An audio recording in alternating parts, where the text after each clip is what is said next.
everyone, it's Annette here and welcome back to Cottoverdi. Today is a tour of the front garden. This is a garden that we planted up about 2.5 years ago, so this is its third season, and you know, some things have done incredibly well and we've had a few mishaps, so I'll go through those with you today. I garden here in South Buckinghamshire in the UK, which is equivalent to a zone 8A. It is June. Firstly, I do want to apologise if you can hear any sawing in the background. We're having some tiling done and you know, life goes on. And also you'll see that we haven't mown the lawn this week, and you know, there are weeds. So nothing is perfect, but if I waited for the garden to be perfect, then I'd never make the video. So I'm making the video today and hoping that you're just going to understand that this is, you know, a home garden, not a show garden, and there will be things out of place. Just before I do the garden tour, I really want to say that if you enjoy these videos and you like watching videos on my channel, then please do subscribe to my channel. And to all the new subscribers who've come along recently, welcome and thank you very much. So let's get on with the tour. I'm going to start with what we call the front border, which is right next to the driveway, and it's in full sun all day long.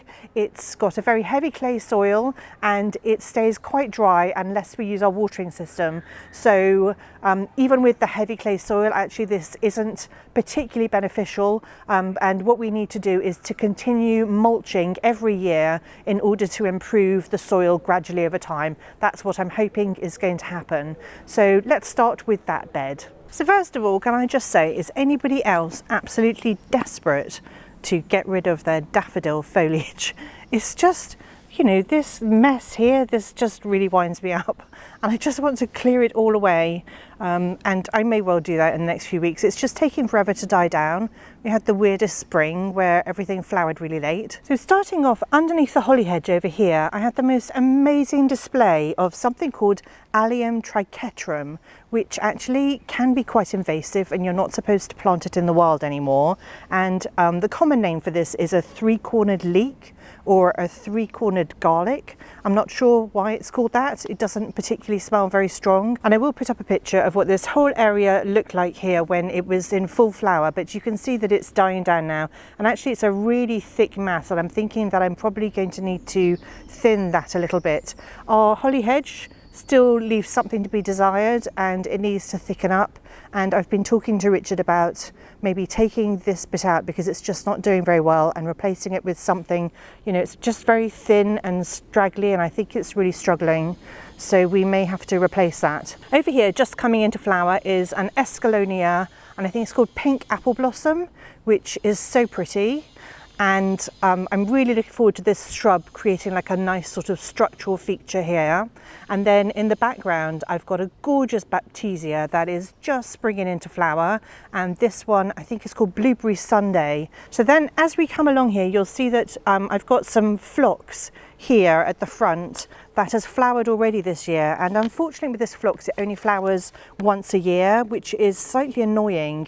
This one is a creeping phlox called Emerald Cushion Blue, and it's absolutely gorgeous. I tend to trim it back in very early spring, and then it flushes into flower, and then we just have green mans for the rest of the year. But what's supposed to happen is the Alchemilla mollis, which is here, the lady's mantle, is kind of supposed to take over afterwards, but this one over here is struggling a little bit. This one has gone completely crazy. I think I may have 3 in there, which was possibly overkill, but at least it's covering up some of the dead daffodil foliage. And then these 2 mans here are a hardy geranium. In fact, I've got 3 mans because there's another one over here. These are a hardy geranium called Springtime, and they're really deep purple flowers and absolutely gorgeous when the daffodils are out at the same time. But after that, they kind of fade into the background a bit and they're not particularly attractive. So I may chop those down now that they've almost finished flowering and just let the roses behind take over. They are a David Austin rose called Sceptred Isle, and this will be the first year that we ever have any real flowers on them because we've had such horrible deer pressure in this front garden that the deer have eaten every single rosebud in previous years, and we put a deer fence up last year, and so now I've actually got some buds on these roses, which is super exciting. You'll be able to see just here that there's a self-seeded Aquilegia. I'm not terribly fond of the colour. It's just a nice blue pop at the moment. You can see just here there's a really pretty little iris popping through, and I think these iris are called Iris Sibirica Pink Parfait. So just over here you can see my first sceptred isle blossom. There are a few more just about to pop, and then there's another Baptisia that is coming into flower. What I really love is when everything that you've planned starts coming together. So we've got the gorgeous chartreusey colours of the lady's mantle, and then we're going to have a beautiful sceptred isle. You can kind of see the pink buds. Just along from there we've got the gorgeous Baptisia, which it just sets all the colours off. So we've got, you know, the green and the pink and white, and then the blue. Over here on either side of the path, which hasn't been laid yet, we've got the Shirley Temple poppies, which literally are about to burst into bud, and I'm so excited. I mean, there are just so many blooms on each plant. I've got 3 down each side, and they're going to go crazy. And then the rose in the background there, which smells absolutely divine, is another David Austin, and this one is called Princess Alexandra of Kent, and the blooms on that are absolutely enormous, and there are so many buds. So I'm really excited. This really is the first year that I've ever had any significant roses in this garden, because in the past, as I said, they were just eaten alive by the deer. In the front here you can see lots of little seedlings of Lunaria purpurea, which is just one plant that I planted 2 years ago, and it self-seeds everywhere. So if you're looking for something to self-seed and give you like a statuesque purple spark later on in the summer, then that is the perfect plant for you. But as I said, it does self-seed everywhere. They're really easy to pull out, so I wouldn't consider them invasive, but yeah, they do self-seed. So now I'm going to move around to this bed here, which this kind of surrounds our turning area in the driveway. As you can see, the driveway still hasn't been laid, but we will get to that eventually. And then as I swing around here, you can see underneath the crabapple, so there's the crabapple, which isn't looking particularly healthy, and I need to figure out why not. But underneath the crabapple, we've got a load of alliums and phlox. So the phlox that I've got there is called Clouds of Perfume, and I cannot tell you how fantastic that smells. The scent, the fragrance from that particular plant, I feel like I want to plant it all over my garden. And I'll put some pictures up of when it was really blue. Like, it's getting a little bit old now, and so the petals have faded and they're more kind of really pale blue, white. But when it was super blue, it was so pretty. And as I said, the fragrance is incredible. We haven't edged this bed here, so it looks really untidy, and there were loads of daffodils, so there's a lot of, you know, dying foliage.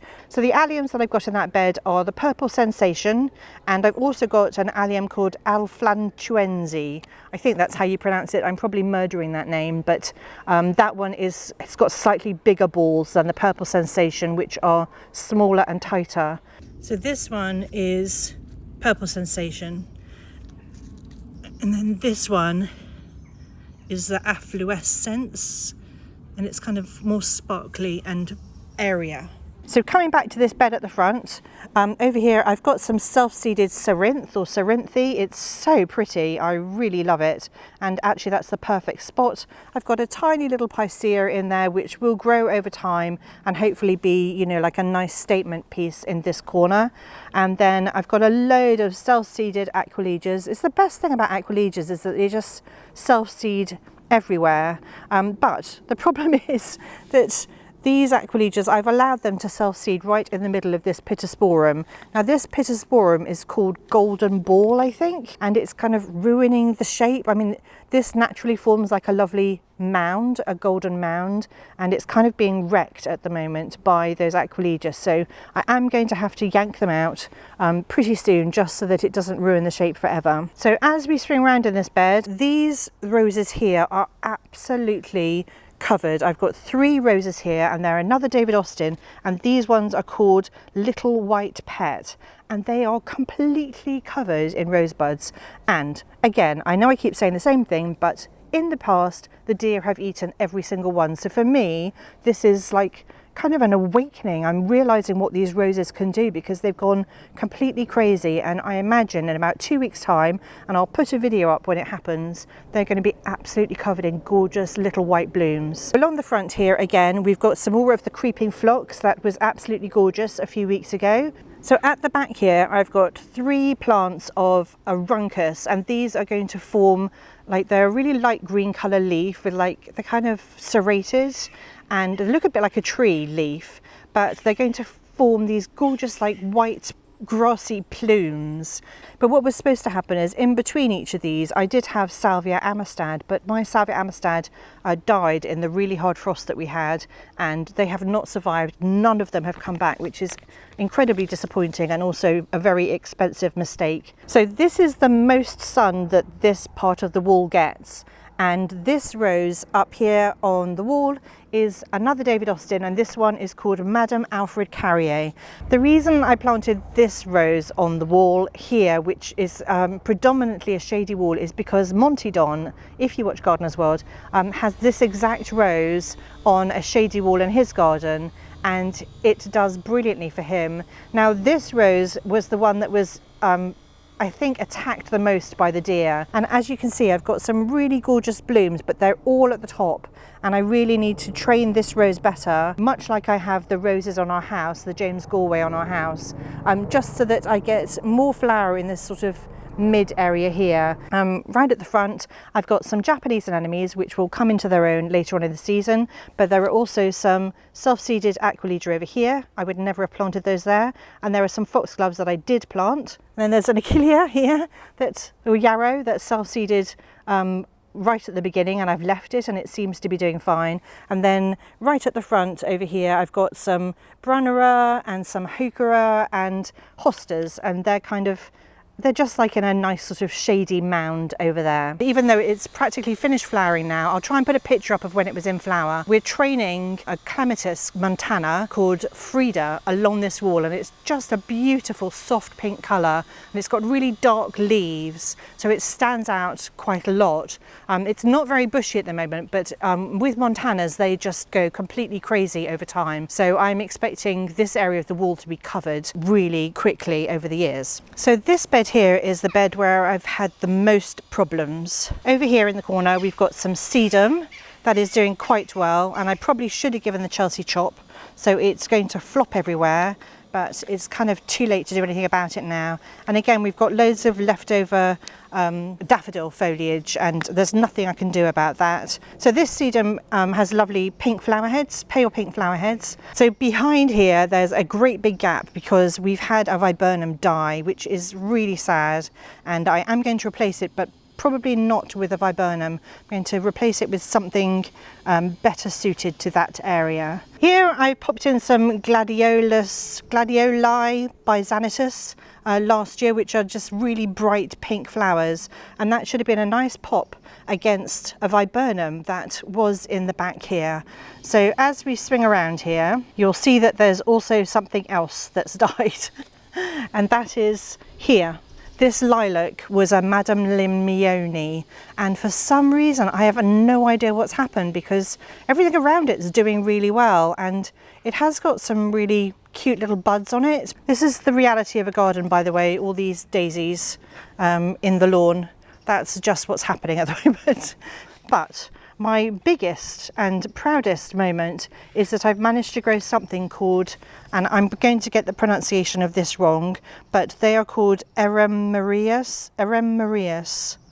I'll put the variety up on the screen because I can't remember exactly which one it is, but they're this gorgeous pinky colour, like a really pale, pinky, almost tropical. Yeah, they're kind of like a peachy pink colour, and I really like them, and they're supposed to be like this incredible statement piece, but they don't really show up particularly well against the fence, which is very grey. So what I do need to do is get this clematis here, which is Clematis Susico, which has got so many buds on it, but I need to get it to grow up behind here or have like an evergreen climber behind it so that these kind of pop out a little bit more. I'm not sure that we should paint the fence because I don't really want to have to maintain painting of it, but we'll see how we do with that. In the front here, I've got some lovely bright red penstemon. I'll put the name up on the screen because I can't remember exactly which one. And then behind it, we've got a white veronica, and I actually feel like these two are in the wrong place. This is a much shorter growing plant, and these get quite high and kind of hide it. So I think this autumn I'm going to swap them, or definitely move this one that's at the back. I've got a great big bunch of summer fruits. I think it's called summer fruits, achillea or yarrow there. And then over here, let's move forwards a bit. So over here, I've got this gorgeous electric blue penstemon. I think it was a spare plant I had. I just put it in to fill a space, and actually it looks really good here and it's doing really well. It should have looked really good with the lilac when the lilac was in flower, you know, with the white and the blue. And I did have some blue muscari. In fact, I do have blue muscari at the bottom of the lilac. So that would have looked really cute too.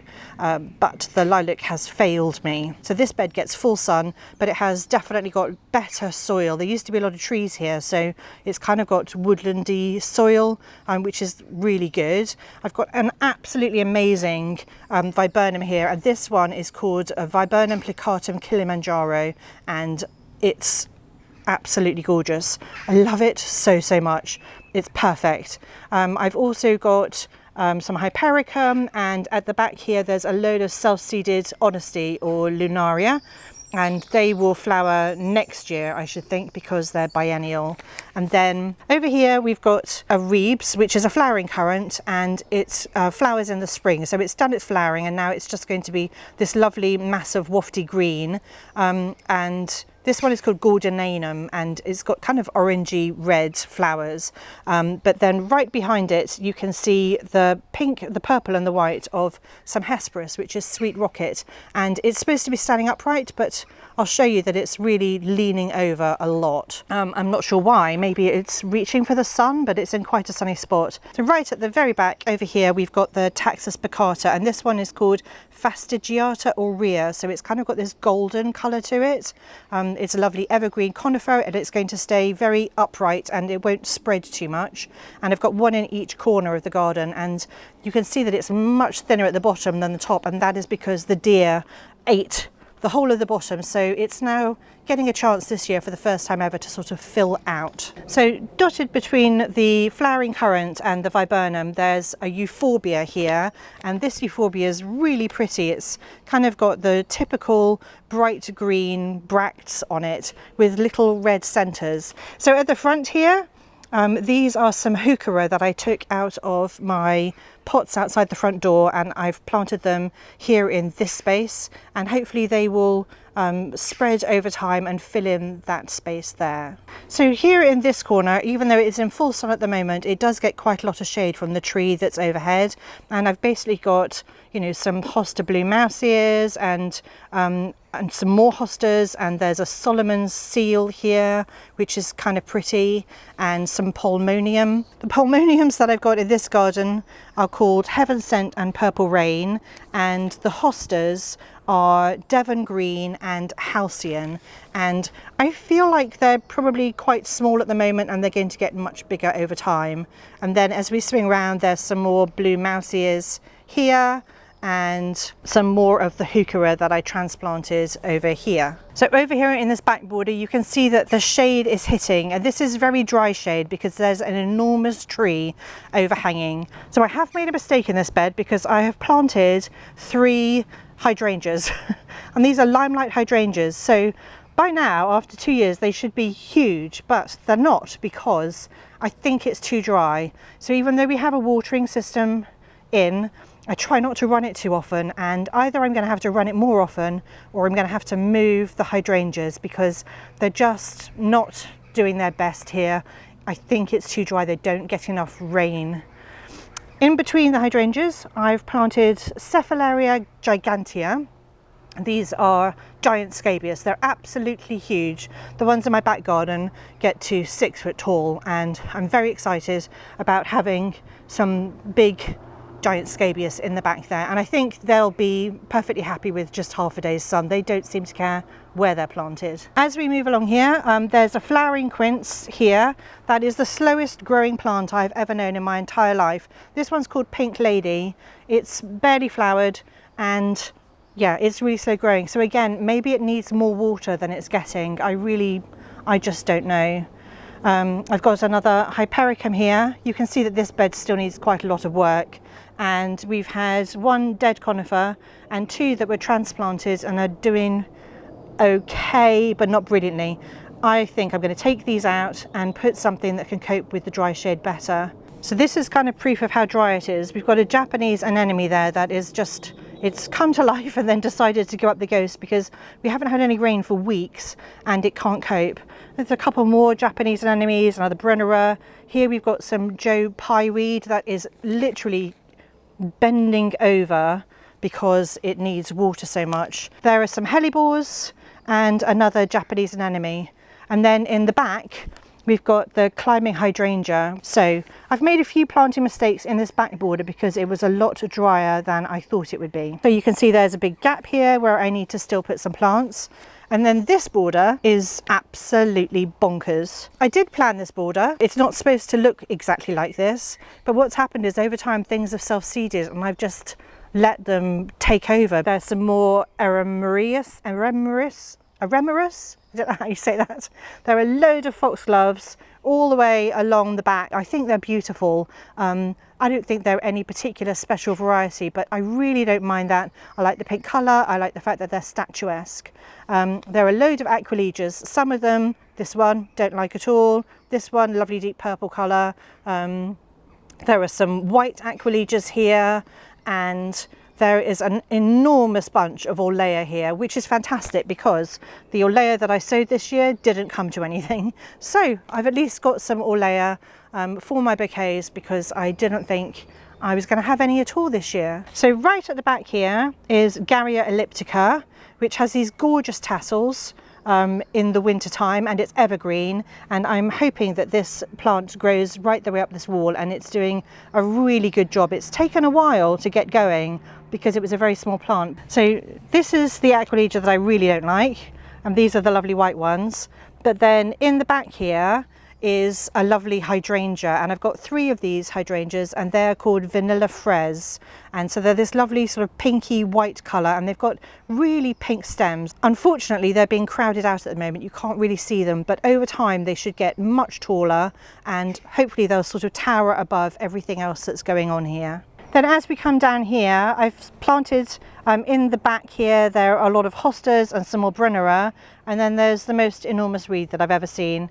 I've no idea what that is, but it needs to come out quite urgently. So I'm a little bit hot because it's a gorgeous day, but I really hope that you've enjoyed having a look around the front garden and seeing all the progress that I've made. I really hope that this has given you some inspiration for things that you can plant in certain different situations, and you know, maybe give you some hints and tips because of the mistakes that I've made myself. If you like my channel, then do subscribe, because I do loads of videos throughout the year showing you what's going on in my garden, what I'm doing in my garden, and you know, trying to share some of my knowledge and just show you that, you know, even though I'm not an expert, there are things that we can all do to make our gardens more fun and more enjoyable spaces. And if you're into that, then please do subscribe. And if you've enjoyed this video, then do give it a thumbs up, because that really helps tell YouTube to show it to more people who might enjoy it, and that would really help me, and I would appreciate it. If you've got any questions, then put them in the comments below, or just let me know what you thought of the video in the comments below. And again, that's something else that would really help my channel. I'd really appreciate it. I just want to welcome all the new subscribers who've come along recently. Thank you so much for subscribing to my channel, and I hope to bring you lots more really enjoyable content in the future. Anyway, thank you so much for watching, and I'll see you all next time.